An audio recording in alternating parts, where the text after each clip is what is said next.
Hey, good morning, everybody. Welcome to the Seubert webinar series. Thank you so much for your valuable time. We know in today's world that webinar fatigue is a real thing, but we do think that this morning we're going to be presenting some very interesting and helpful information. So it's great to be here looking outside. The weather is beautiful. The world seems to be moving back to something that's a little more normal. That's a good thing. The past 13 to 14 months have shown us many lessons, some of them good, some of them bad. But I think probably one of the most critical things that we've learned in that time frame is that health is critical. If you don't have your health, everything else becomes sort of academic. And so whether it's a pandemic or other other issues, health is very, very, very critical, obviously. The second thing that came out of this is that financial health is also critical. We had folks that were thrown into situations that they didn't expect. And what was shown was that most of the population wasn't ready for that. So whether it was a pandemic that caused massive layoffs or furloughs or just health issues that folks faced where they were not able to work, most folks weren't ready for that from a financial standpoint. Today's conversation is how do we address that as employers? What this lesson has shown us is there's a renewed interest in financial wellness. This is a term that's been thrown around in our world for the past several years, but what does that mean? And so we're trying to work today is give some information around that to what that means. So our friends at Franklin Templeton looked at this late last year and set out to give us an answer. What is financial wellness and what does the American worker want or expect out of that? So we're fortunate enough today to have Kevin Murphy, Senior Vice President, Head of Workplace Retirement Distribution from Franklin Templeton, and John Kutz, Director, Strategic Distribution, Defined Contribution Division, chat with us about their findings and some tools and resources that they have available to us. So with that, I'll turn it over to Kevin Murphy. Great, thanks, Alan. Hopefully you can hear me okay. I thought your opening remarks were spot on, and I will certainly echo the comments around. It looks like we're hopefully returning to normal as I sit in a hotel room in Southern California, which you can't tell with my virtual background. The highways are full of traffic, and the airports are full of people, and the airplanes are barely any empty seats. So as I resumed my business travel, it's good to see that normalization. So. But it's also great that we can leverage the technology and continue to do things like this remotely. So thanks for having us. So my name's Kevin Murphy. I'm with Franklin Templeton's Workplace Retirement Solutions team. And my colleague, John Kutz, is going to really do a lot of the heavy lifting here today and going through some data that we have based on a research project we did with another in partnership with another company late last year, and it wasn't even COVID related, but it just so happened that the timing of it worked out that we really gleaned a lot of really valuable insights. And I think what I wanted to do is just kind of really set the stage and how we're thinking about financial wellness, and I think even bigger a bigger sort of mission around a more personalized experience for U.S. workers. And if you think about financial wellness, and I think we would like the overall financial services industry to get to a more common definition of financial wellness, because while there are a lot of great tools and resources out there today, what we found is that some of them are well-intentioned, just misplaced. Some are not well-intentioned, or really just ways of selling product. So we think that providing a financial wellness capability or a experience to individuals really that's content-driven, personalized, to meet them where they are in their life stage is really, really important. And I think what we've also learned is that it's been, and I just think it's more becoming better discussed or more commonly discussed, but financial wellness is a overall part of benefits. It is just as important and very connected to health benefits as well as retirement benefits. It's all interconnected, and we believe that it should be another sort of bucket, if you will, in the overall health and wellness conversation. Because if you think about some of the interconnectivity, the list goes on, and there's a whole lot of other data out there. But the bottom line is that a financially well employee is a healthy employee, right? They are less stressed, they're more productive, they're happier. They're not spending valuable work hours worrying about finances, stressing about finances. A financially stressed employee could be an employee that isn't as productive. It could be an employee that maybe doesn't show up at work every day. Could be an employee that maybe even perhaps, and we learned this through COVID, that maybe leans on substances, right, and has substance abuse. So this leads to higher healthcare premiums, obviously.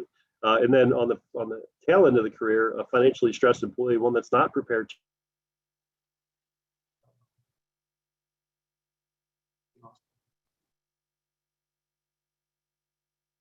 to retire, is going to stick around. It does have an impact on the bottom line. So there is an ROI to offering a financial wellness platform. That's not just about helping people save better or budget or things like that. I think the other thing that we've learned and that we're really focused on in this whole mission of a more personalized experience in financial services is that it's really, and I mentioned it earlier, is really about meeting individuals where they are. And this whole concept of personalization, what we've learned and what John will go through, is that personalization is non-negotiable. It's really, as U.S. consumers, we not only expect it, we demand it in everything that we do. John makes fun of me. I use the analogy of the cell phone or the iPhone all the time. I mean, you think about what's on your smartphone; it's all personalized. I could literally order a pair of shoes custom to my size and my design and have them delivered to my house probably before I get home from California.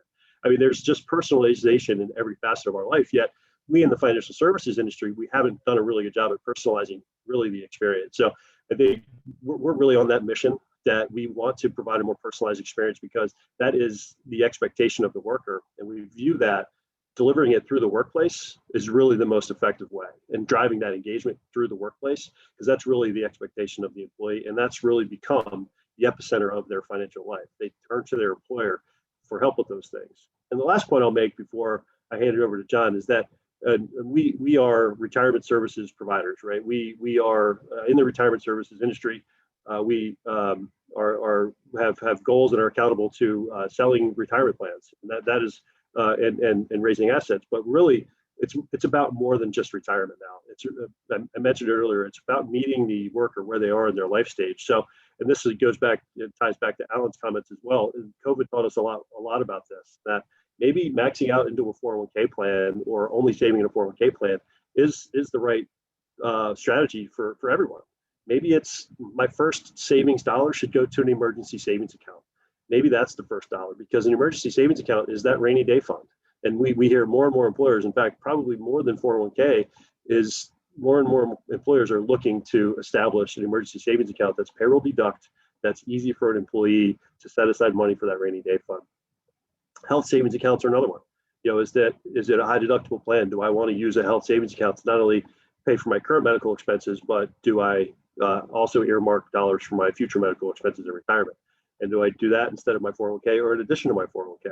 We also have interest in workplace 529 plans. I use my own personal example. I have 4 children that are sort of approaching the college years, and I will have about a decade of college tuition to pay for or help pay for. Maybe that's the best place for me personally. And point being is that's where I am in my life stage. John's in a different place. Alan's in a different place. But delivering that personalized experience and engagement through a financial wellness platform or service, we think is going to lead to that personalized experience and ultimately better, hopefully better, more comprehensive strategies to meet that, again, individual where they are. So thanks for having me. I wanted to just kind of provide a backdrop to let John take over and get into a lot of the data, which hopefully you'll find useful. We certainly learned a lot. And again, Alan, thanks for having us. Yeah, thanks, Kevin, thanks. That was fantastic. Great comments that I think what we'll find today through the presentation we're going to walk through, reinforcement of the whole idea around personalization, the stress that employees have, what's that mean to employers. So we're going to cover a lot today. We're going to look at what is the sentiment of the American worker. Specifically, how is that worker feeling today about their finances? And we're going to do that. We're going to examine very closely the survey that Kevin referenced, which we call the voice of the American worker. So we're going to use that as really the baseline in terms of what people are thinking. We're going to talk about what does it mean with respect to, and Kevin alluded to this, what's the impact to the employer as a result of a stressed employee? And then finally, we're going to look at some of the resources and solutions that Franklin Templeton is bringing to market, that we're bringing to your folks' disposal, that you're going to be able to use with your clients to help employers as well as employees in their financial stress. So let's look at the worker and how they're feeling today. So, you know, the study that we did, we called the Voice of the American Worker. You can see, you know, that it was really across the United States, if you will. We did this in October of 2020 with over 1,000 employees responding to our survey.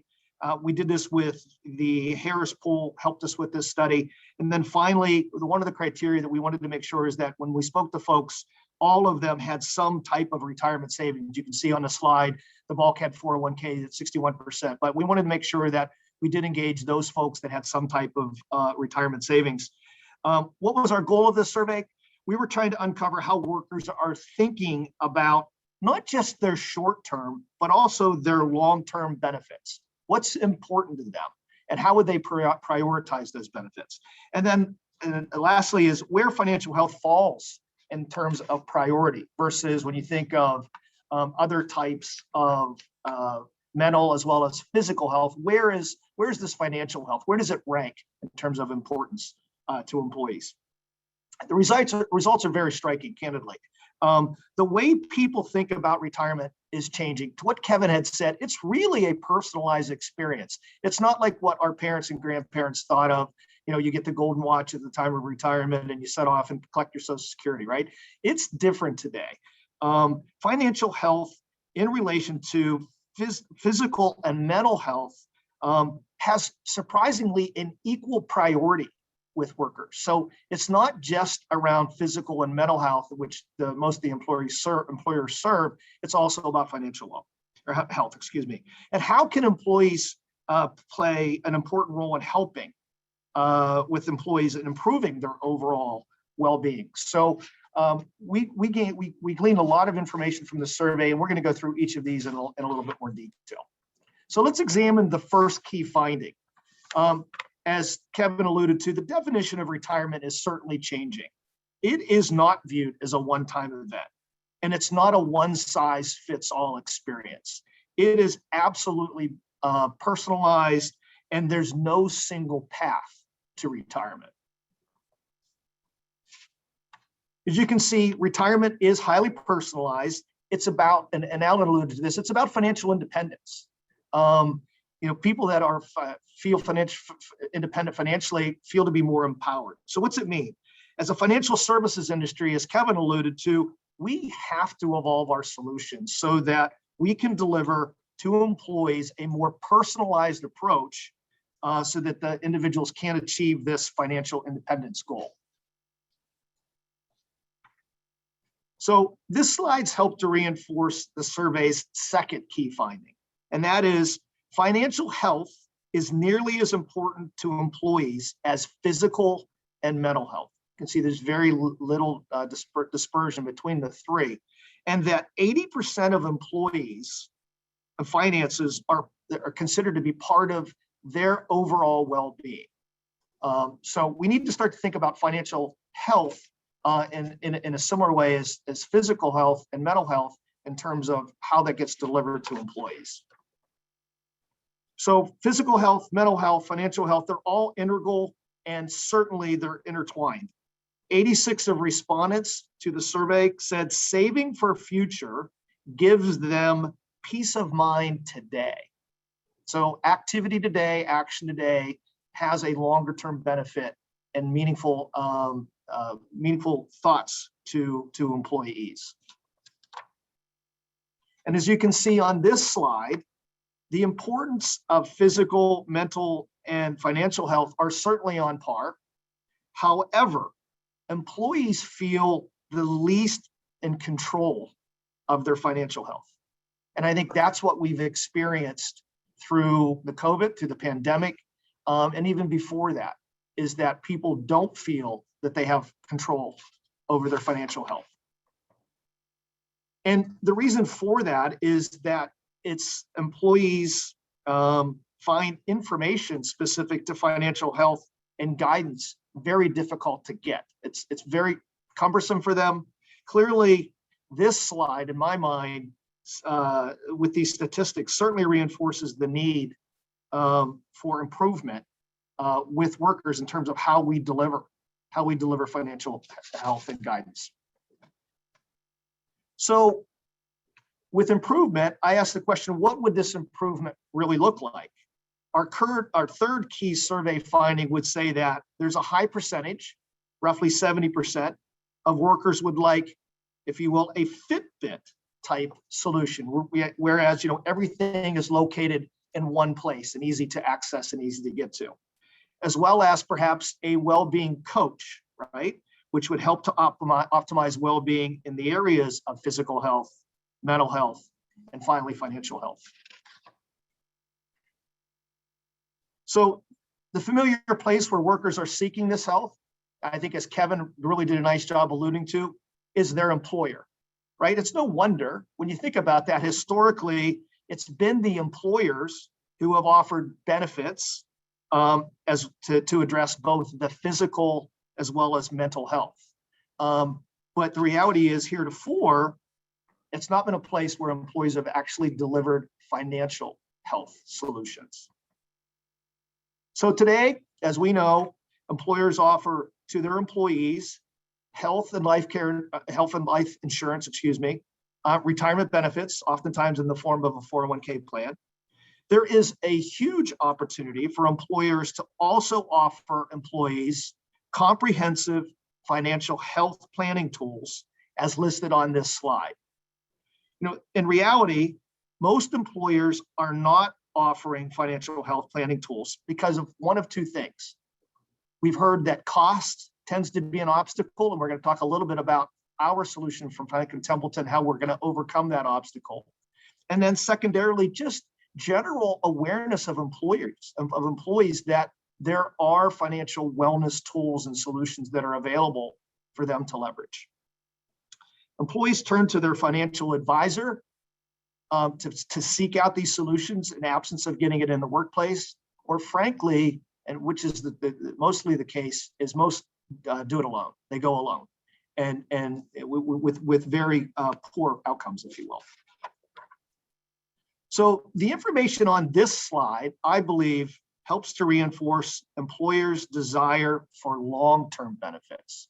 When you think about this, when you look at the first two, when you see that people at 43, respondents at 43% would prefer to have an increase in their 401k match versus 40% interested in an increase in their pay. You can see guaranteed retirement income is a high priority. Emergency savings funds, to what Kevin as well as Alan had said, high priority at 17%. So you're starting to see employees really position these longer term benefits as being as valuable, if not more valuable, than some of the shorter term benefits that they currently receive from their employers. So in summary, employees, they're certainly interested in a personalized approach to achieve their individual goals. Secondly, mental, physical, and financial health are equally as important, but they are least in control of their financial health. And then finally, employers in the workplace can and should play an important role that includes tools to motivate behavioral change over the long term. So we've talked about what's the impact on employees through the survey. Let's assess to a degree, what does this mean now for employers? For employers who don't address their employees' financial health, there certainly can be sizable financial consequences. Financial stressed employees, and this is something that Alan indicated, are less productive, right? Most likely will miss work or frankly leave their job. They incur increased healthcare costs because of this increased stress in their lives. As you can see on the slide, 35% of employees are distracted by personal finances. And nearly half of those distracted employees spend over 3 hours per week in dealing with personal financial stress. So the reality is you have a distracted employee that's not as productive. You have an employee that frankly isn't engaged to their fullest potential at work. There's a real cost to employers. We've shown you an example here of a 10,000 life employer based on the 35% and 49%. What could be the cost to an employer?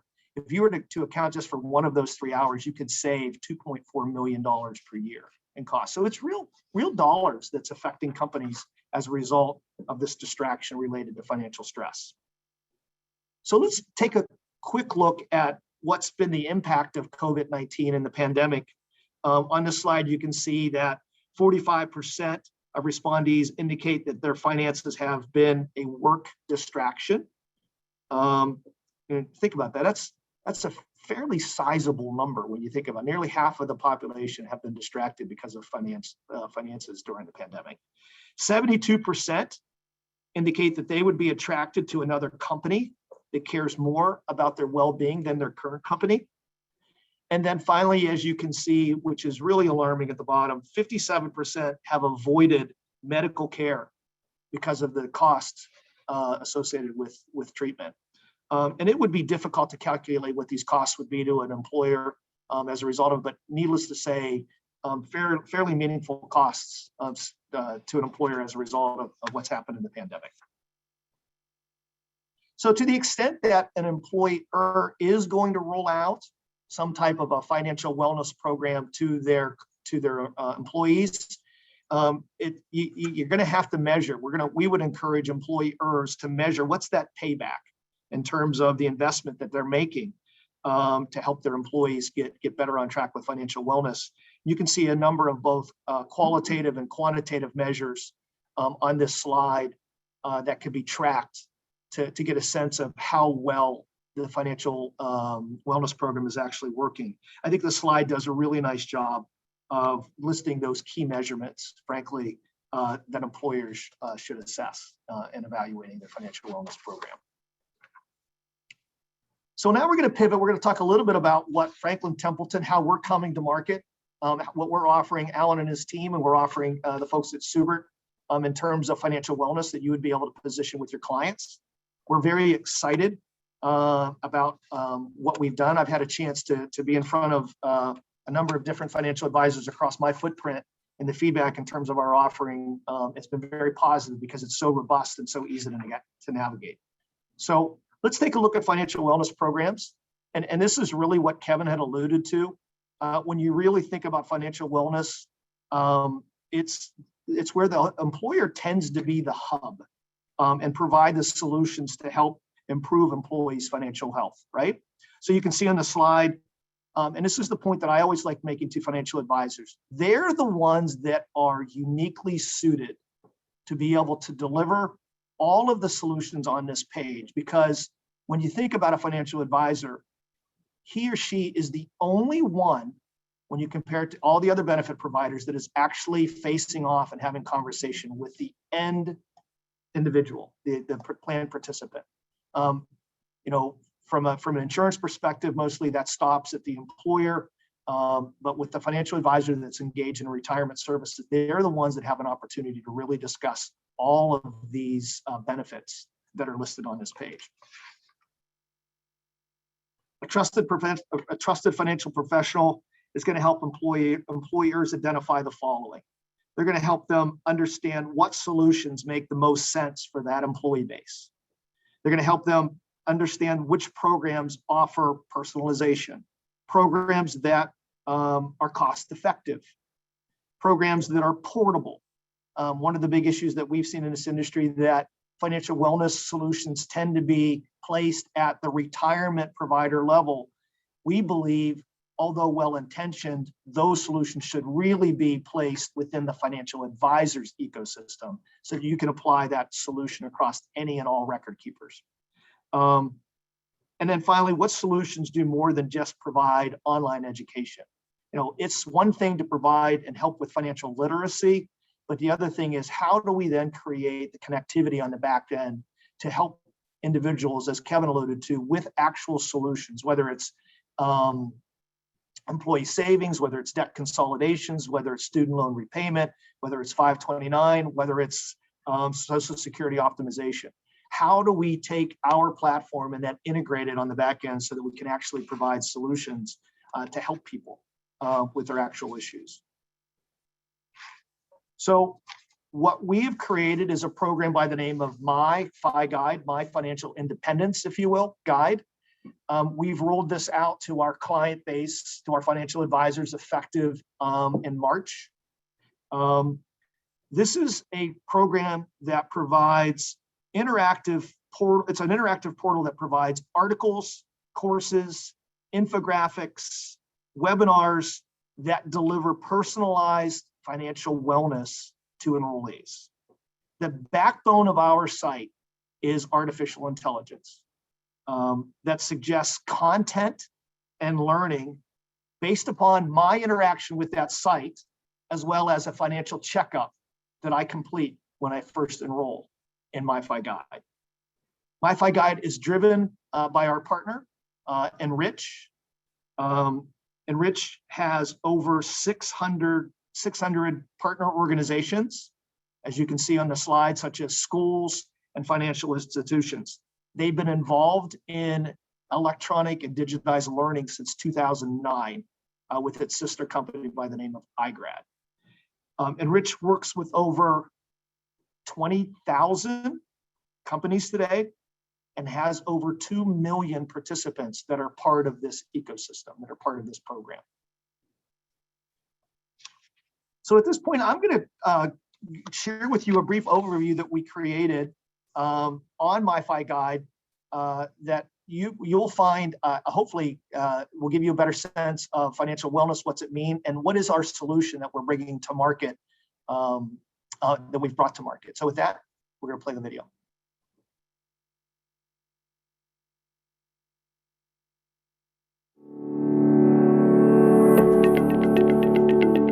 What does financial wellness mean to you? While everyone might answer that question differently, most of us can agree that being financially well enables us to save more money and pay off debt while still living the life we want now and the life we hope for in the future. The stress of creating a budget and really sticking to it while trying to pay down debt and increase your credit score can cause serious financial anxiety. And for many, the added weight of trying to save at the same time for planned and unplanned expenses can feel even more challenging. These are just some of the significant financial stresses we face every day. But with the right tools, you can take that first step toward improving your own financial status. Even more, you can become empowered to slip these stressful moments into targeted goals that can soon help create peace of mind. MyFiGuide is a financial wellness program built with this pursuit: empowering you. That's why we make it easy to learn what you want, when you want, and how you want. We will focus on personalizing your financial journey, so depending on your circumstances now, you may first want to start cutting down on unnecessary spending, set up an emergency fund, or plan on purchasing a house or saving for retirement. Regardless of where you are on your journey, we will be right by your side the whole way. Our resource library offers a variety of articles, videos, infographics, interactive tools, mini courses, and more to match your preferred learning style. All of this on demand on any device you use. To get started, your financial wellness journey will begin with a quick checkup to understand your current financial situation. But we don't stop there. Next, an engaging personality assessment helps uncover how your personality impacts your financial decisions and patterns of behavior. All of this leads to content recommendations just for you. We'll even check in with you from time to time to make sure your content recommendations update as your goals and situation change, and as you make progress on your financial wellness path. Personal finance just got personal.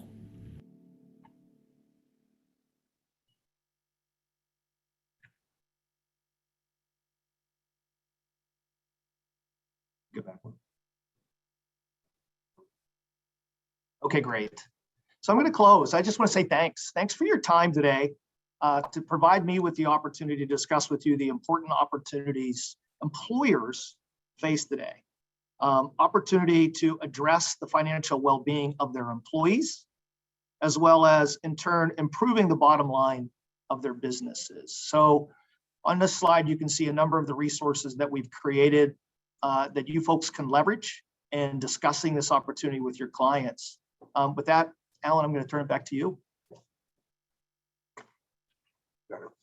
Thanks, everybody. And again, we do appreciate your time listening to this. We think the information that's been provided should be helpful. It helps us in our goal, which is that of improving our clients' bottom line. I think John and Kevin have done a very good job of relaying how this integrates. We're all providing pretty rich benefit suites. How do we best utilize those so we have a workforce that is happy, hanging around, doing what we need, and helping us reduce our costs.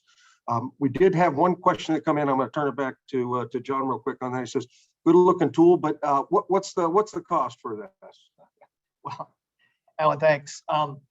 It is indeed a good question, and let me share with you one of the things that we've observed that's been an obstacle for adoption of financial wellness has been nobody wants to pay for it. So the employer doesn't want to pay for it, the employee doesn't want to pay for it, and certainly you folks have been squeezed from a margin perspective. So what Franklin Templeton has done is we're working very closely with strategic partnerships like Seubert, and we're going to deliver this solution at no cost to the firm, to you, to your clients, to the plan participants. So there is no cost to you folks, Alan, and to your clients to be able to roll out this solution. And then with that, folks, we will wrap. If you would like information, copies of the slide deck, we definitely can get those out to everybody that's on today's call. And then if you would like to arrange a more in-depth demonstration of the tools, we're happy to set that up for you. So please reach out, and we're ready to help any way we can.